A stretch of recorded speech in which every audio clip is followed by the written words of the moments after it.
प्रेरणा कथा। अपनी समस्या को तौलिए। किसी समय में एक बहुत ही बुद्धिमान पंडित हुआ करते थे। वो दूर हिमालय पर्वत में लोगों से अलग थलग निवास करते थे। उनका कहना था कि वो समाज में लोगों के साथ रहते रहते बहुत थक चुके थे और उन पहाड़ों में वो प्रभु की आराधना करते हुए साधारण जीवन बिता रहे थे।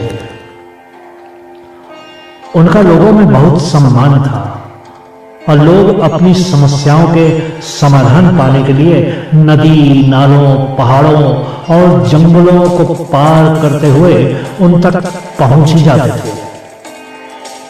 लोग कहते थे कि वो पंडित जी ही उनकी समस्याओं का समाधान कर सकते थे। एक दिन दूर के एक गांव से कुछ लोग उनको ढूंढते ढूंढते उनकी कुटिया तक पहुंच गए। पंडित जी ने उन लोगों से कहा कि वो लोग कुछ समय बाहर ही प्रतीक्षा करें। प्रतीक्षा करते करते 3 दिन बीत गए, पर पंडित जी उन लोगों से नहीं मिले। उस बीच और भी बहुत से लोग वहां पहुंच गए थे। बहुत भीड़ हो गई तो पंडित जी बाहर आए और उनसे मिले।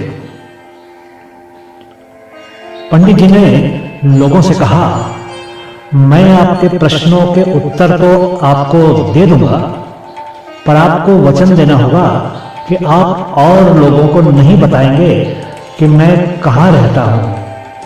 मैं शांति से इस एकांत में रहना चाहता हूं और साधना करना चाहता हूं। पंडित जी ने लोगों से अपनी अपनी समस्याएं एक एक करके बताने को कहा। एक व्यक्ति ने उठकर अपनी समस्या बताना शुरू कर दी।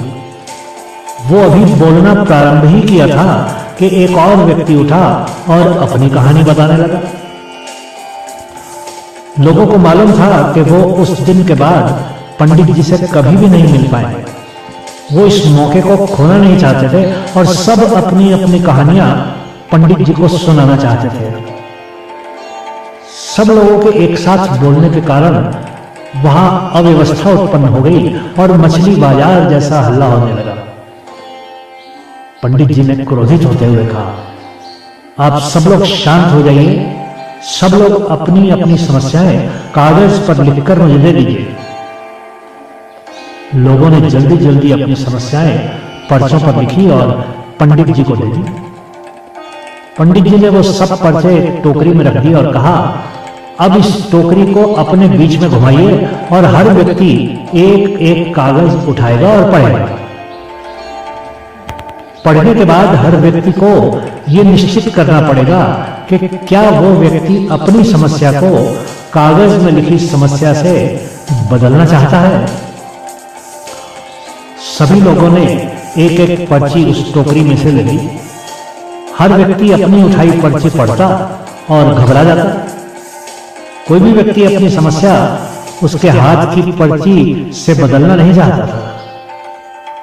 सब लोग सोच रहे थे उनकी अपनी समस्याएं जितनी भी गंभीर हो, वो औरों की तुलना में छोटी ही थी।